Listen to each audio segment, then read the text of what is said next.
നിധിൻ രാജിന്റെ മരണം അത്യന്തം ഖേദകരമെന്ന് രാജ്യസഭാ MP C Sadanandan master. നീതിപൂർവകമായ അന്വേഷണം നടക്കണമെന്നും കൊലക്കുറ്റത്തിന് കേസെടുക്കണമെന്നും അദ്ദേഹം ആവശ്യപ്പെട്ടു. കുട്ടികളുടെ മനസ്സ് തകർക്കുന്ന ഒരുതരം മനോരോഗം അധ്യാപകനെ ബാധിച്ചിരിക്കുന്നു. മറ്റെവിടെയെങ്കിലും ഇത്തരം സംഭവങ്ങൾ നടക്കുമ്പോൾ വലിയ പ്രചാരണം നടത്തുന്നവർ ഇവിടെ മുഖം തിരിക്കുന്ന നയമാണ് സ്വീകരിക്കുന്നതെന്നും അദ്ദേഹം വിമർശിച്ചു. അത്യന്തം ഖേദകരമായ പ്രതിഷേധാർഹമായ കാര്യങ്ങളാണ് നമ്മുടെ തൊട്ടടുത്ത് സംഭവിച്ചത് എന്നതിൽ ആർക്കും തർക്കമില്ല. ജാതിയുടെ പേരിലും നിറത്തിൻ്റെ പേരിലും കുട്ടികളെ അധിക്ഷേപിക്കുന്ന അധ്യാപകർ നമുക്കിടയിലുണ്ട് എന്ന് വരുന്നത് തന്നെ നമ്മൾ ഉയർത്തിപ്പിടിക്കുന്ന ശ്രേഷ്ഠമായ മൂല്യങ്ങൾക്ക് കടകവിരുദ്ധമാണ്. കുട്ടികളുടെ മനസ്സ് തകർക്കുന്ന ഒരു തരം മനോരോഗം ഈ അധ്യാപകനെ പിടികൂടിയിട്ടുണ്ട്. അപ്പോൾ അയാളൊരു മനോരോഗിയാണ്.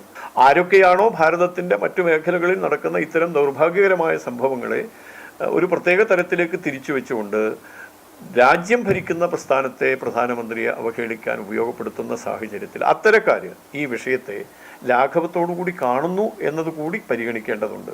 ഈ സംഭവം നമ്മളിൽ ഞെട്ടലുളവാക്കുന്നതാണ്. വലിയ പ്രതിഷേധം സമൂഹത്തിൽ നിന്ന് ഉയരേണ്ടതുണ്ട്.